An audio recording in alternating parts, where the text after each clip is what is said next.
The Bitcoin Group, the American original. For over the last 10 seconds, the sharpest Satoshis, the best Bitcoins, the hardest cryptocurrency talk. We'd like to welcome our panelists, Andreas Antonopoulos, author of Mastering Bitcoin, Blake Anderson from facebook.com/gotblake, Marshall Hayner from block.io, and Megan Lords from Crypto Convos and Bitcoin Not Bombs. And I'm Thomas Hunt from Mad Bitcoins.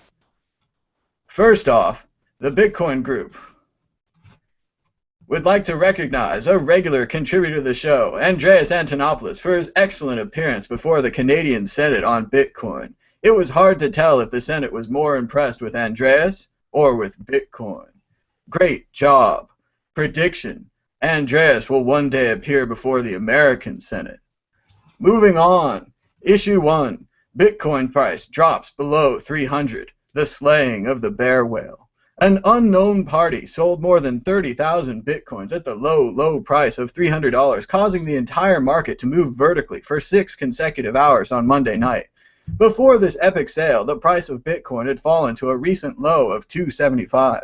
Since the BearWhale, the market has recovered about 25% to around $375 a coin.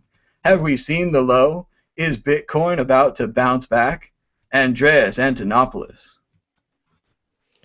Yeah, it looks like it's bouncing back already, but that doesn't mean the cycles are over or that volatility is done. This is a roller coaster. Hold on to your hats. We've got a $5 billion currency trying to swallow a world economy and bring on board 7.5 billion people. It's a long way until we reach stability. So there are going to be more ups and downs, and they're going to be sudden, they're going to be disruptive, they're going to be scary. And so if you thought that Bitcoin was a suitable investment to put your family's retirement plan in and day trade, then right now you're probably having a bad day or a bad month or most likely a bad year. Bitcoin is a fantastic medium of exchange. It's a fantastic long-term store of value, and it is a craptacular get-rich-quick scheme, so don't use it for that. Blake Anderson. I'm still smiling over the craptacular adjective. That was fantastic. Yeah, the Bitcoin, the bear whale. I like the bear whale meme that has come up on the internet with the giant whale with the bear head. It looks very scary and very vicious. But yeah, it seems like the market chopped it up and ate the that big wall of Bitcoins, which was really good to see. I think that yeah, there's a lot of different factors that come into, is the price of Bitcoin going to go up? Is it going to go down? And I think that it's more important to discuss the factors that have an impact on this than to just try to throw darts and discuss numbers. For right now, the hash rate has not been easing up as the price has eased up. So some people kind of describe this as turned upside down a little bit. So if you have lots of miners that are liquidating the Bitcoins that they mine in order to pay power and stuff like that, then you're going to have, you know, worst case scenario, about 3,500 Bitcoins hitting the markets every day. And so some people are speculating that unless there's, you know, a Western exchange open or some kind of a big event, that we might see, you know, volatility and a little bit lower price point to the block having in 2016. But, you know, hopefully it won't take that long. But everybody should invest wisely and appropriately and avoid doing the things that Andreas told us we shouldn't do.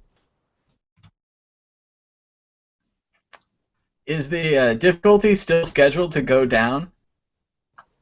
I think it went down about I think it went up 1%, so it didn't quite go down. I think it was one of the smallest difficulty increases in recent times.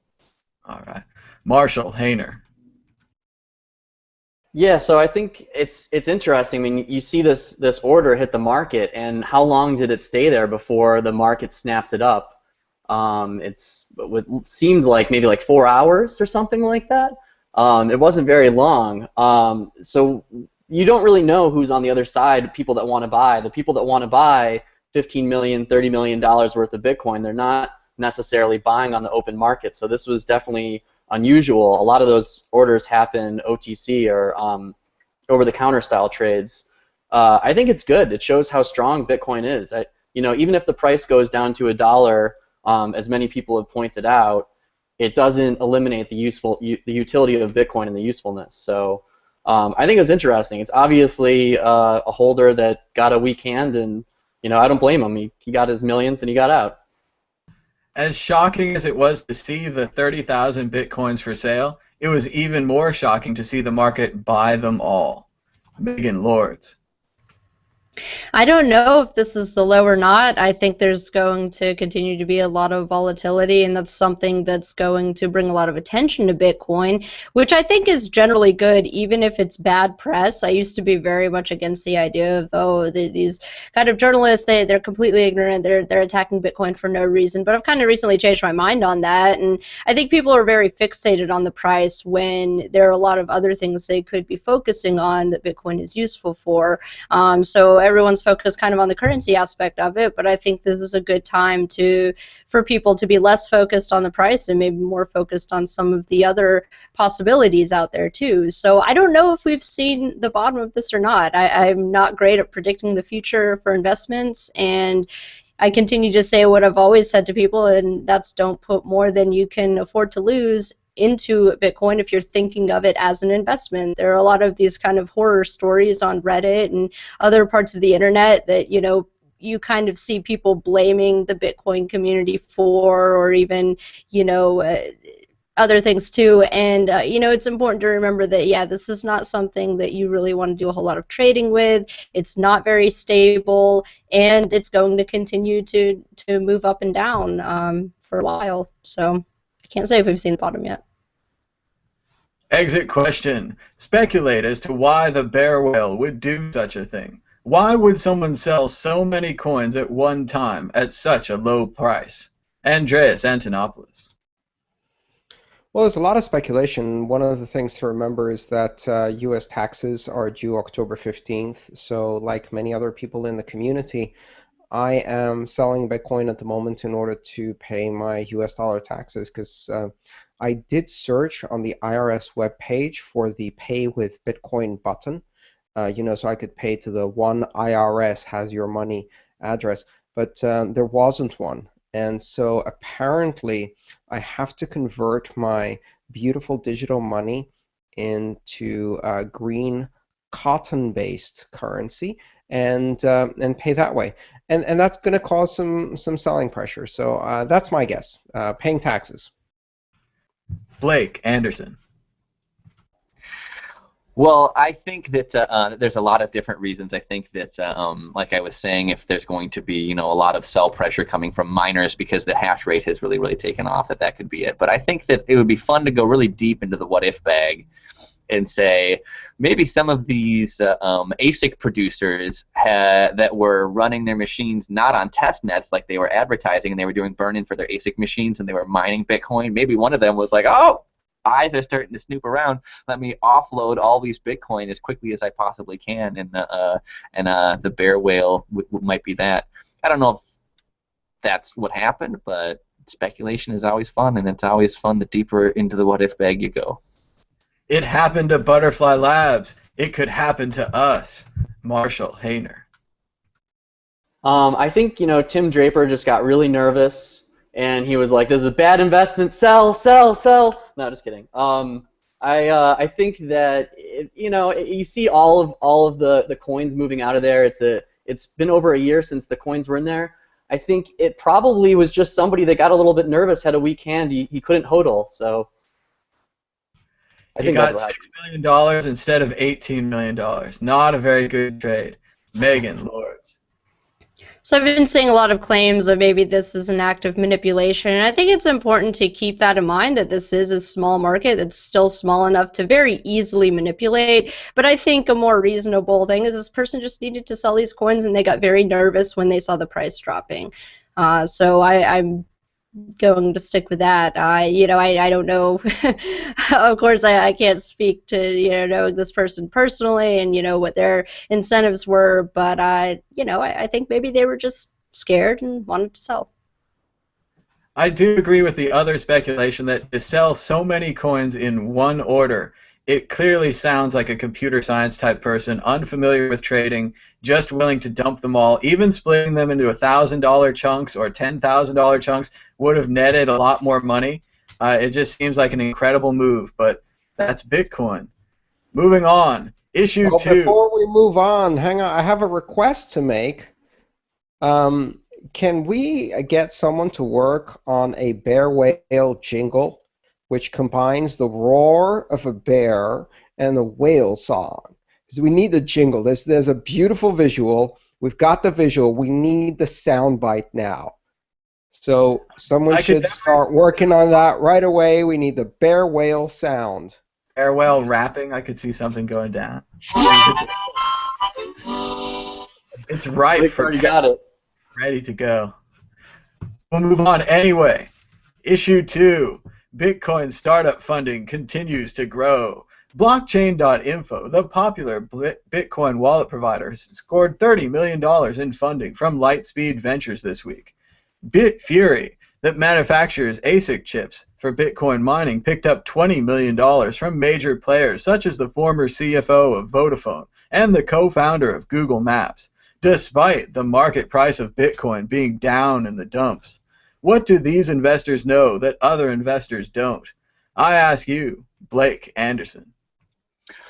Well, I know that Bitfury is one of the only large mining operations that is really not almost completely insolvent right now. Bitfury has several different advantages that others don't have, so if we're going to see investment into various different mining operations, this would be the one. I think that the venture capitalists did their homework, and if we want to continue to have a strong hash rate, I think it's important to continue to keep infrastructure in mind. So I don't want to say too much because I think that I know some special things about this that I'm not at liberty to say, but I'll have an unusually brief answer here, I guess. Marshall Hayner. I think, it's interesting. It makes sense because these are some of the largest investments in the Bitcoin space, and these are two of the largest players in the Bitcoin space.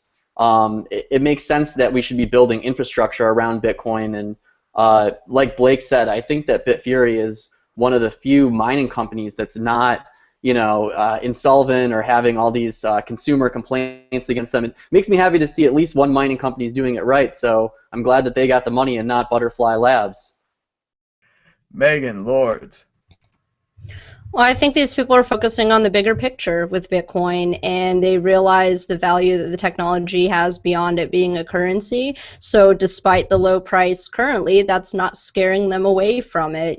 I think they've done their research, and they're really looking at the big picture and seeing it for what it is, which is an extremely valuable technology that we're going to see have some, long-term effects.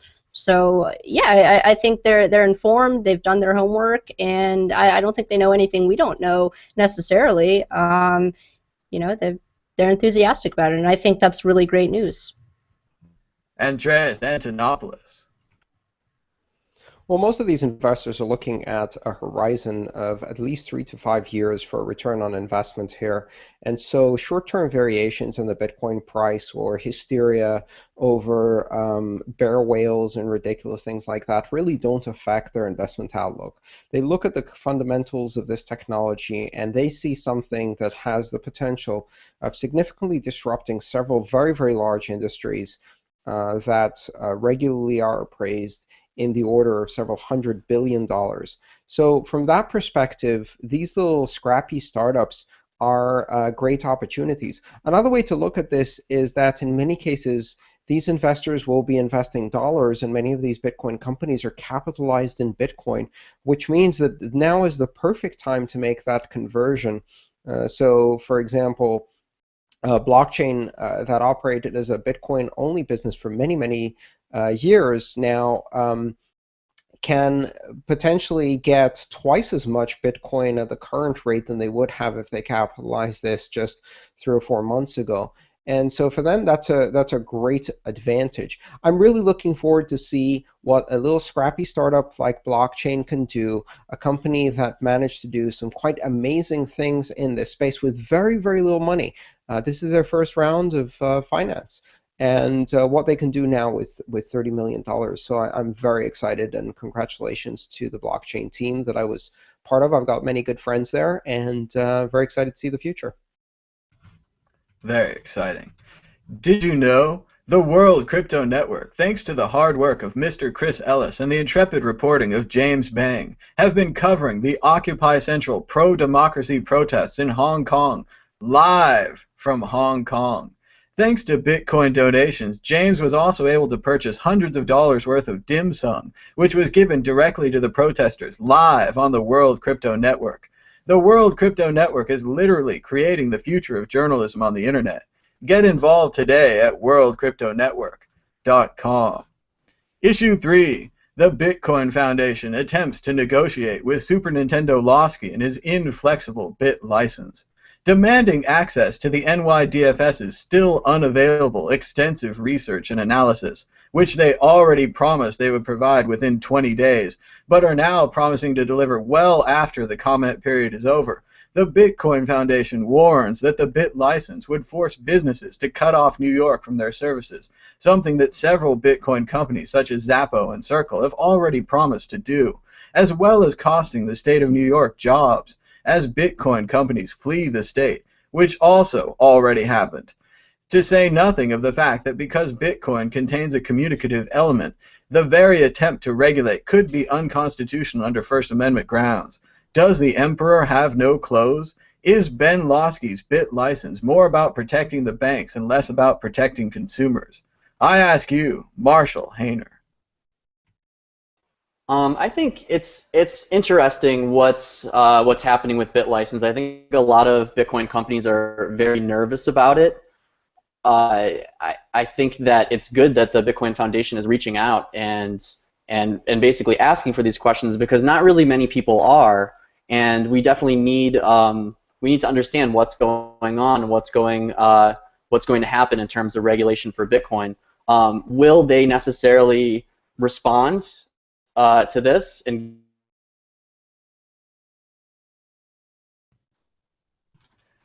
will they respond to the great Bitcoin Foundation? Megan Lords. So I guess I feel bad for people who believed Ben Lawsky that he would actually provide this information before the end of the commenting period, because I just can't trust anything these people say. I think they're going to go for the hardest hitting regulations they can, and I think the backlash of that is going to be Bitcoin companies moving away from New York, and that's really, really unfortunate for the people living in New York. I think that's terrible. I think that Ben Lawsky is probably going to go forward with these, and it doesn't matter who comments or how many comments are made about it. Not that, I don't think the Bitcoin Foundation does a lot to, lobby for pro-Bitcoin things. I think they're very involved in the space, and they're very actively trying to be a voice for Bitcoiners, but they don't have to listen, is the thing. Ben Lawsky doesn't have to listen, and there's really no incentive for him to listen. I think this really is about protecting the banks, just like all regulation is. And if I think a lot of the people on this panel were paying attention to a couple weeks ago when the Goldman Sachs tapes were released, and we saw what a failure, like an abject failure regulation is, because the people who are on the regulatory side are intertwined with the banks and the bankers. There's no incentive for them to actually protect consumers, and I think you're seeing the same thing with Bitcoin. I think they realize that it's a threat at this point, and I think that they are trying to stop it, and I think the less they understand it, the better. I want them to pass these regulations with very little understanding and very little look into Bitcoin, because I think they'll be less effective that way. And I think it's unfortunate. Again, I really think he's really going to try to bring the hammer down on this, and we'll see. But I think Bitcoin will persevere regardless. It's just a matter of, we have to, I think, take a realistic look at this, and I think to trust that Ben Lawsky or any of the other people who want to hardcore regulate Bitcoin are on our side at all, or even care what we have to say about it, is a little unrealistic. Oh, come on. Ben Lawsky did a Reddit AMA. We can trust him, He's right? just like one of us, yeah, One of us. He's on Reddit. He's got an account, just like you and me. Right, Andreas? I'm going to take a slightly contrarian position here and say that the bit license is bad news. It's very bad news. It's very bad news for the financial institutions that will not be able to move from New York, that will not be able to exclude New York customers, that will not be able to be nimble, that will not be able to adapt to these draconian measures, and will therefore be excluded from competing in this exciting new sphere. And those financial institutions are the banks that are based in New York. The bit license essentially will affect them even more than it affects the Bitcoin companies, because it will make them compete against Bitcoin from a fixed base of operations that they have in New York that they cannot avoid, that they're not flexible enough to route around, that they can't relocate. And that base of operations will be compromised by regulations that require Bitcoin to be centralized, to be laden with identity, to be made as vulnerable and insecure as credit cards, to be slowed down and pacified, neutered and defanged, and turned into lukewarm piss. And we already have that in New York, and it's called JP Morgan Chase. And quite honestly, they're not going to be able to participate in this exciting new technology. At the end of the day, if this had happened on the internet and the FCC had regulated licenses, it would have been the big American telecom companies that would have lost out while the internet happened somewhere else. And now what New York will do is it will tie the hands of the New York banks and make it impossible for them to compete against these new, nimble competitors. Blake Anderson.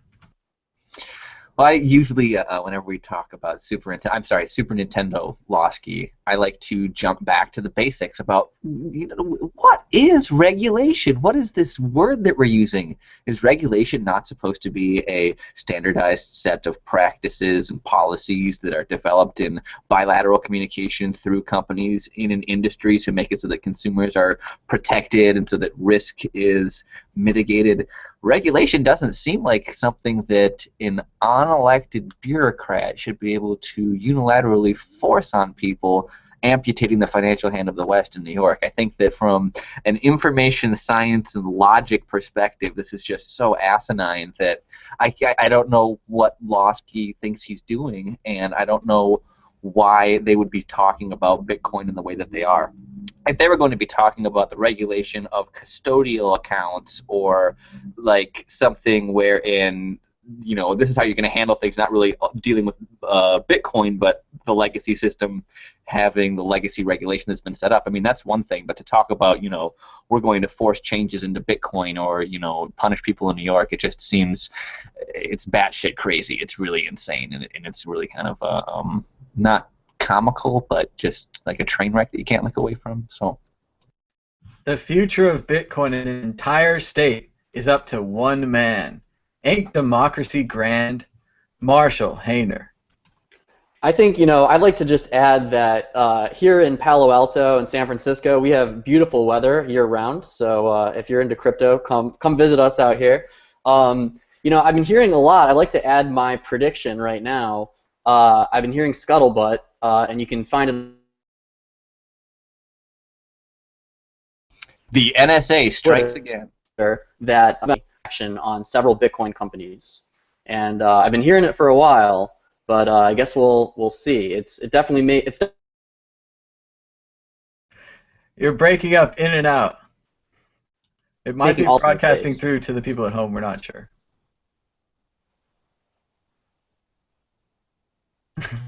All right, we'll just keep going, guys.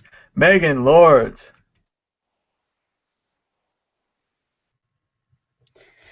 Yeah, I think this is really, really, again, the bit license regulations as they stand is just really horrible for the people who are wanting to do business and view this as an opportunity to break into a new industry that I think is going to be rapidly growing in the next few years. It's really bad news, and it's something, again, I don't know really can be stopped with commenting. Not to say that you shouldn't be commenting and you shouldn't, maybe be saying something to them. I encourage any kind of activism. I'm definitely, I guess, a diversity of tactics person, just go out there, say something about it. But again, like I I just don't know that they're going to listen, and I really hope other states don't follow suit. I really hope this is just a New York specific situation. I really don't think. I think it'll be an interesting experiment to see after the regulations go into place, because I think that there's going to be very little give on the regulations. We'll definitely see, what happens on an economic level, and I hope that other states will be able to look at that and realize that it's not in their best interest to be regulating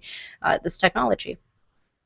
It's like the entire state of New York has chosen to use typewriters instead of computers, which is actually something that Vladimir Putin.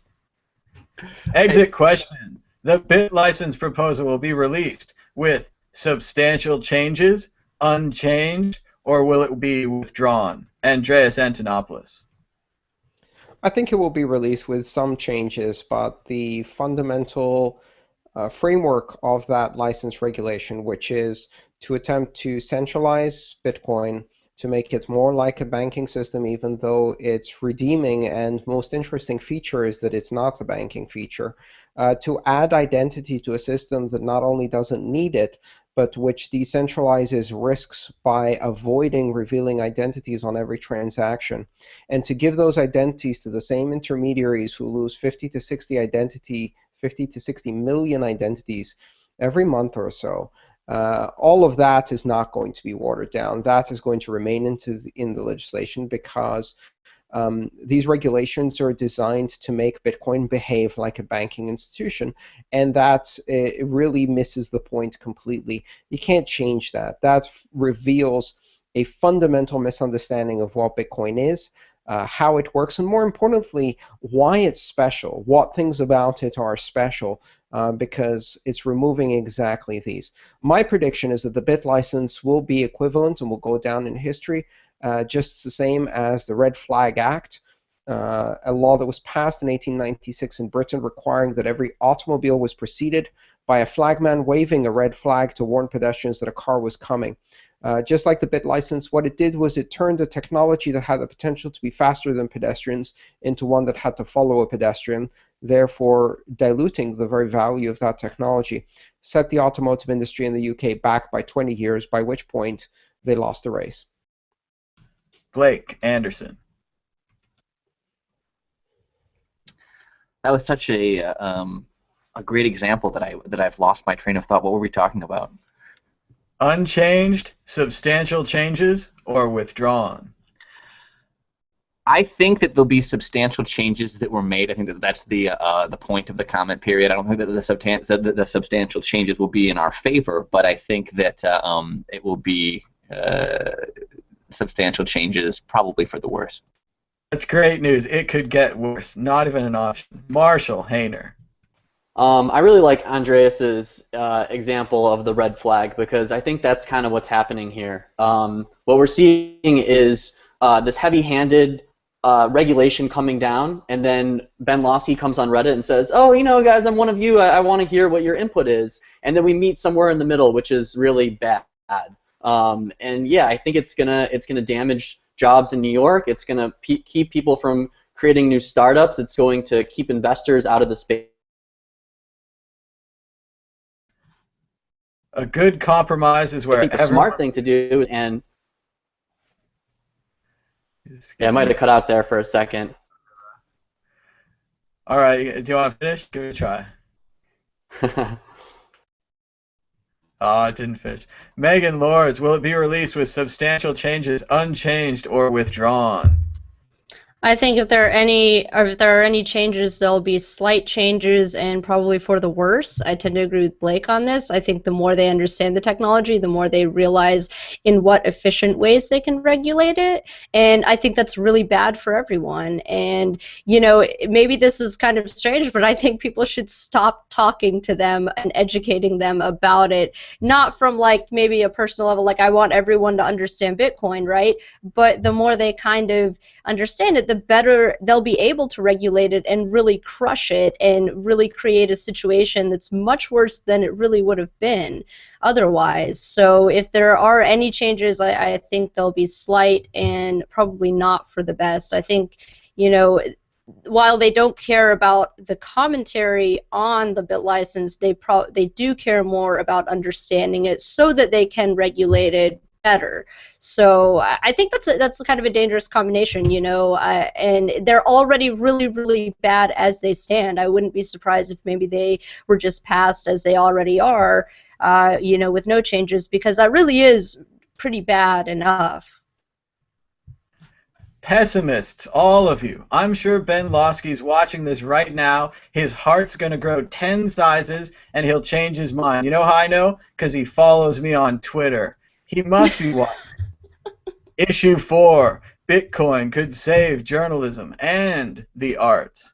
A glowing article from Walter Isaacson, author of the Steve Jobs biography and former managing editor of Time magazine, claims that Bitcoin micropayments could truly help the internet live up to its full potential and literally save both journalism and the arts by providing frictionless nanotransactions, the ability for 1 million people to send in 1 million pennies, and thanks to Bitcoin, that money will not be eaten up by transaction fees. Could Bitcoin truly usher in a new renaissance, where content providers are paid directly by their audience and not by advertisers and middlemen? Megan Lords. So this is something I've been thinking about for a while now, and I'm glad someone finally verbalized it into such a concise article that's just really, I really thought he drove it home with this article. I definitely agree with it. You know, it's very hard to make a living writing or in the arts of any kind these days, and I think that having the ability to send small amounts, and we're already doing it in the space, things like Change Tip, and even what the World Crypto Network is doing, you know, where it's becoming easier and easier to tip people. I mean, with Bitcoin, people are already doing it in the Bitcoin space. It's just a matter of getting this message out to people, which is why I was so happy to see it on Time, because tons of people read Time who aren't into tech, and I think that's great when they see that there's this application that they can use, that they don't necessarily have to understand the technology behind Bitcoin. It makes it very easy for them to accept payments, and if you're a struggling artist or a writer or anything like that, it makes it a little bit easier. You know, it's so easy to just be able to put up a little QR code next to your PayPal donate button on your site and have people donate that way. People already have been pretty successful in fundraising for different projects with Bitcoin too. So I'm really glad that someone vocalized it outside of the kind of Bitcoin space, because you know, they even used a quote from an author of Bitcoin Magazine, which Bitcoin Magazine has really been on this too. They've published numerous articles saying along the same things, really, and I'm glad to see it kind of reach a broader audience, because when you had this economic crisis, one of the things that suffered the most, I think, was arts. It's very, very hard, and a lot of the musicians I know and other writers I know, they're struggling right now if that's their main profession. And I've been telling them about it for a while now. Like, Bitcoin is something you can use to kind of help out a little bit. Maybe you can't make a living with it right now, but there's future potential there. So I was really happy to see that article. I completely agree, because those professions are really one of the hardest to be successful in. So thank you, Walter Isaacson, for finally saying that and getting it out there. And Change Tip is a great way for non-technical people to accept Bitcoin and try it out. And if you have a camera phone, it also has a microphone on it, and you're instantly a reporter no matter where you are. And we can send you money to support you. And this isn't just a story. This is what's happening this week live from Hong Kong on the World Crypto Network. So it's already starting to happen. It's great for active. Oh, sorry. Go ahead. Sorry. All right, Andreas Antonopoulos. Yeah, Megan was just about to say it's great for activism. You're absolutely right. The concept of an empowered citizen journalist who can bypass intermediaries and appeal directly to an audience is incredibly powerful. And part of the reason it's powerful is because when your financing depends on these intermediaries who act as aggregators of content, they start imposing filtering and editorial control over the content in order to appease advertisers instead of serving their audience. And as a result, what you get is the corporate-approved, watered-down version of news / infotainment that we see on TV today, or even that we see in the New York Times today. So this is fantastic news. This is something that at least the people at Let's Talk Bitcoin, where I've been doing work and content for more than a year now, have seen and applied in practice, and that experiment has been tremendously effective. Bitcoin will not only save journalism and content creation and the arts, it will also fund infrastructure on the internet that today has to either be free or advertiser supported at very, very thick granularity, if you like, where you have to pay a subscription or you have to pay $12.95 a day to get Wi-Fi in order to compensate for some of the costs of infrastructure. The ability to do nano payments will influence the growth of the internet, will fuel new forms of growth on the internet in order to bring banking services to the world. It will grow the infrastructure. It will grow mesh networks. It will grow peer-to-peer communities and protocols, and it will also fuel journalism and content creation on the internet like we've never seen before. So the internet created Bitcoin, and now Bitcoin is going to turn around and turbocharge the internet. And finally, the mainstream media are beginning to see this. It is a really historic moment.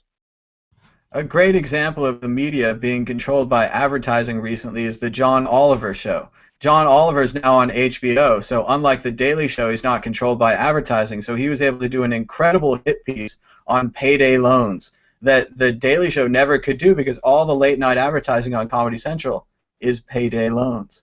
Blake Anderson.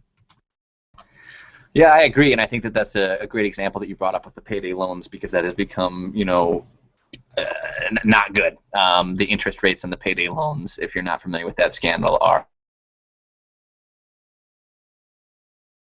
our camera goes out, which is always fun. And just listen to me talk. It's really, really, really great to see the arts kind of come back, because, as we were saying before, the arts being crushed. Some schools in my areas don't even have music and PE anymore. If you didn't have music and PE at school, I think I would have lost my mind. Marshall Hayner, are you still there? Yeah, hopefully I don't cut out this time, but I'm having some technical issues over here. So yeah, this is something that really means a lot to me, the ability to have these micropayments for the arts, for music, for entertainment. There's a fundamental problem in the recording industry and the motion picture industry right now, and that is, I guess you could say they just don't have the right models anymore. People don't shop at record stores. We don't go and pay $20 a CD anymore. It's 99 cents a song, and we do it all online. And so I think, if we can have these micropayments, and Dogecoin is a perfect example of what we see on Reddit with these micropayments and the power of tiny payments and what we can do with that. I don't have a problem paying 50 Doge for every awesome article I read on the internet every day. And the Dogecoin has really spread the tips around. Exit question: how long will it take before Bitcoin nano payments can truly catch on? 6 months? A year? More than that? Megan Lords. Oh man, I'm terrible at these prediction things. Well, it's already being used by people in the space, which I think is really good, and I think it's just going to grow from there and really spread out. It's hard to put an exact number on it. It really is. Things seem to move so fast in Bitcoin, and then you kind of step outside the bubble and you realize how hard it is for people to kind of jump on with you. So I can't really, I don't have an exact number for that. Sorry. I hope it's very soon, though. I've been talking, and I talk to a lot of my artist friends a lot, probably the most about Bitcoin, trying to encourage them to take Bitcoin for that very reason. So I think, I will say once people start seeing the price kind of heading up, that will probably incentivize them to look more into it. And the more media writes about it too, will have an influence on that. So it all depends on those things, I think. Andreas Antonopoulos. I think we're going to see a significant impact in the media, at least in niche sites, within about a year. It's probably going to take 2 to 3 years until you see this having an impact on mainstream sites. I'm looking forward to the day that YouTube makes it easier, or just kind of endorses, facilitates and brings the attention of content providers the ability to pay and get paid by Bitcoin and to collect revenue that way, then I think you're going to start seeing it in other platforms too. But there's also the possibility that these, and I hate, this is a really funny term to use, these legacy providers, and I'm talking about a company that's only been around for less than a decade, these legacy providers of content services may in many cases become leapfrog. They may end up getting bypassed by a newer, more versatile incumbent that uses Bitcoin as a way to differentiate and just completely bypasses YouTube and becomes the next. And so YouTube becomes the MySpace of video. And the killer feature, the killer app that makes the difference for a new competitor is something like Bitcoin. I think we're in for a lot of surprises in this space, and it's very difficult to make timeline predictions. But whatever your timeline prediction is, I think the thing I've learned over the years watching technology is it always happens faster than you imagine. It's a great prediction. Blake Anderson, how long will it take before Bitcoin nano payments catch on? 6 months, a year, more than that? Well, I have to kind of ride on Andreas' coattails here and say that I have been shocked by the speed of progress in the Bitcoin space. I got involved with Bitcoin when it was in the single digits, and the things that we can already do with it and the things that we have and the speed at which colored coins and various different theories that maybe were only talked about in IRC have actually come to bear. I mean, it's been a light speed ride, so I'd say, you know, whatever the briefest time span you can imagine, cut that in half. Marshall Hayner. I always say that everything in the Bitcoin space moves about like 5 to 7 times faster than regular tech. So I was going to guess like 5 years, but I'd say within the next year. I mean, you look at Doge Tipbot, ChangeTip, all these services, they're just kind of getting started now, and I think we're going to see over the next couple of years just massive adoption. Oh, before I forgot, Reddit. That is probably where we're going to see it, because if you got everyone's been following the news, Reddit just got $55 million of funding, and they're going to take some of that and put it back into Reddit in the form of some sort of crypto token, and I think that could jumpstart this whole economy. I have one thing to add on the back of this Reddit thing, and you're very right, I think, but we tend to think that Bitcoin adoption will happen first, and then because people will have Bitcoin, they'll find a place where they can spend it on content with nano payments, etc. It's not going to happen that way. It's going to happen backwards. What will happen is a site will make nano payments so popular that people will go out and buy Bitcoin just so they can use it on this site. So it's the killer app precedes the use of currency. We're not going to have to wait until everybody has Bitcoin and then they'll say, well, what can I spend it on? Let me spend it on this. They're going to find the killer app, and the killer app is going to be the reason they go out and buy Bitcoin. The answer is 6 months, or until I get Jenna Marbles to accept Bitcoin. Jenna, take my tips. Moving on to questions and answers. We've got a comment from Spotted Marley. He says, the only place they can effectively regulate is where Bitcoin meets fiat. Correct. Chad Crypto writes, the internet connections are going insane in the past few weeks. Good to see your sound is better, Thomas and Megan. And I'm sure he's saying condolences to Blake and Marshall as sound problems continue. I have a supercomputer. It's an overclocked i7. I have a fiber optic business connection. I have the most expensive webcam ever. It never, ever, ever goes down, ever, unless I'm on this show, and especially after I talked about the JP Chase breach in system. So if I wanted to be paranoid, You're breaking up again. Next question. Lawsky is here to FUD out old money that might be considering Bitcoin and run into the hands of J.P. Morgan's cooked books like the IPO of Alibaba. In my strategic opinion, scaring the rich sheep and pissing us off is his job. Very well said, Armando. We've got another comment from Armando. The BearWhale is a group of traders shaking the price down to bring in their new homeboy and his network.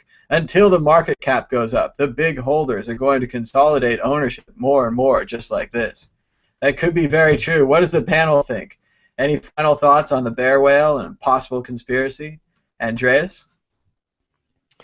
Well, I don't know. I think it's absolutely futile, and also is a disservice to our audience to try to read the tea leaves of a dynamic market. The interplay between supply and demand on a market as complex, as global, and in many cases with low liquidity, and the kind of bounce back effect that creates in the market. This is a market where the tea leaves are telling us nothing.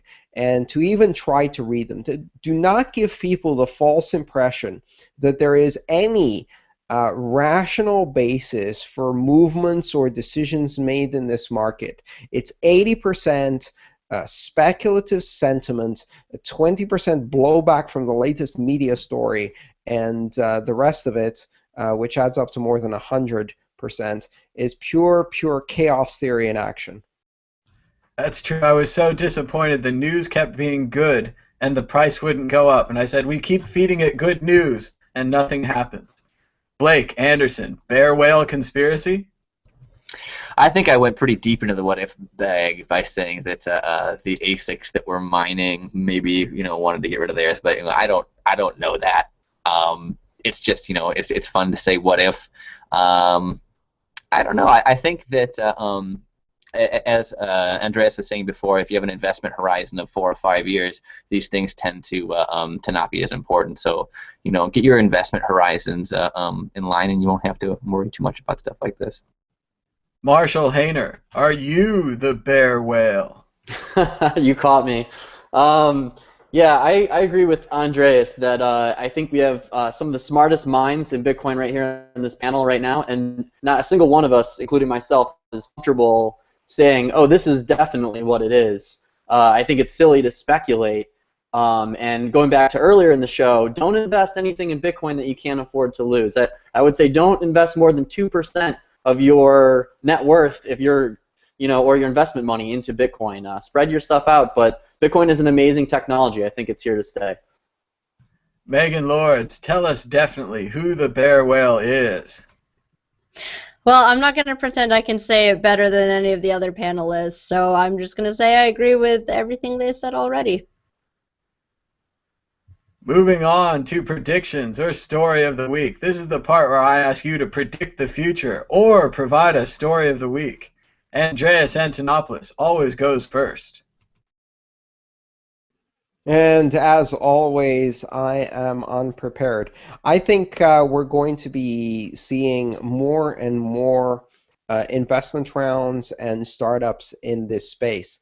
I predicted at the beginning of the year 2014 that this was going to be the year of the platform, where we start seeing applications above and beyond exchanges, above and beyond simple wallets, and we start seeing the next wave of applications where the Bitcoin blockchain technology is used as an application platform. Well, those companies have already produced products. They've already produced ideas and prototypes, and I think we're going to start seeing investment in those companies now. So get ready for a rash of investments into the so-called 2.0 platform and various application companies building on top of blockchain technology.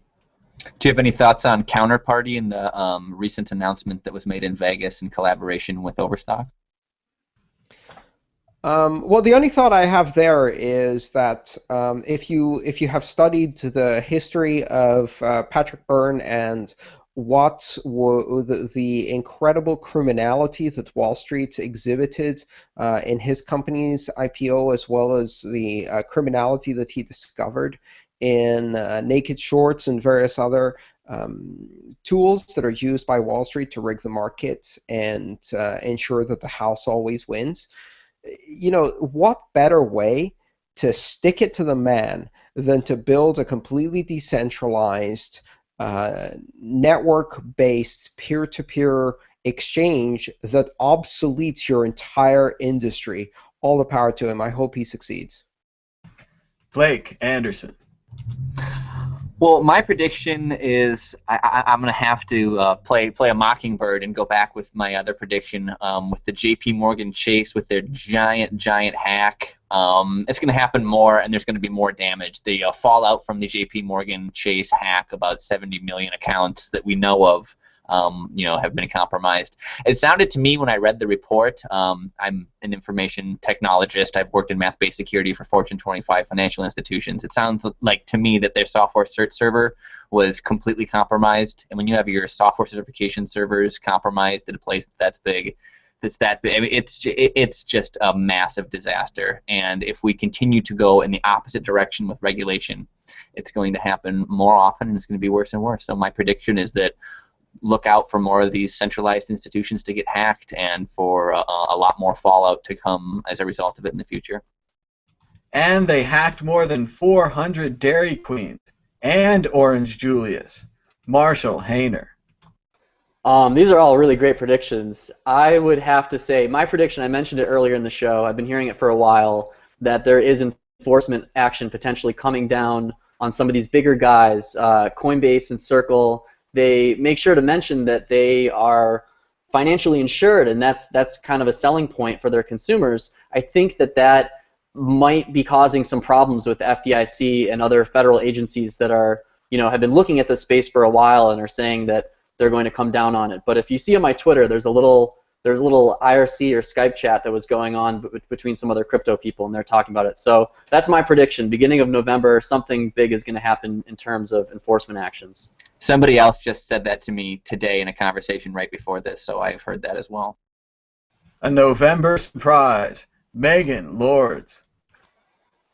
I know you think I'm a pessimist sometimes, Thomas, but I have a really good feel-good story of the week. So I just finished up with Coins in the Kingdom this past weekend, and it went really well. There was a lot of stress right before it. The price being down, it kind of bummed a lot of people out. But the conference went really well. It was one of my favorite I've been to. It's a very intimate experience, and I just had a really awesome time. And a lot of people probably heard about the blockchain wedding that took place there, but for me, that was not the coolest thing that happened. So Jason King gave a talk where he revealed that he's been working on a new app that would basically decentralize homeless outreach. So the app is really interesting. You open it up and it's got two buttons, give a meal or get a meal. So I don't know how many people on this panel or in the audience have been, maybe sitting in your house. Maybe you have too much, food that you're not going to eat. Maybe you just finished up at a restaurant, you have some extra food, or you want to give food away to someone, and maybe you can't meet up with the Food Not Bombs people who are doing their weekly or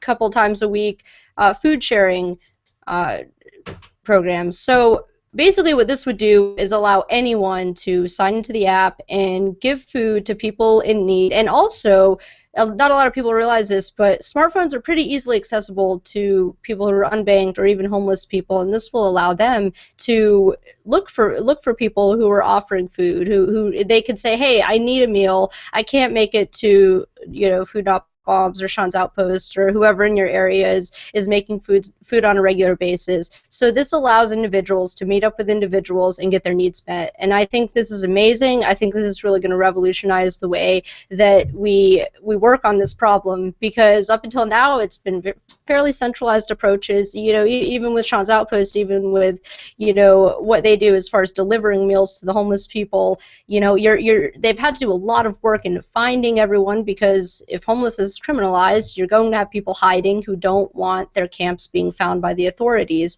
So you have a lot of people who could really benefit from this technology. So he told me that, and I mean, it's just the most.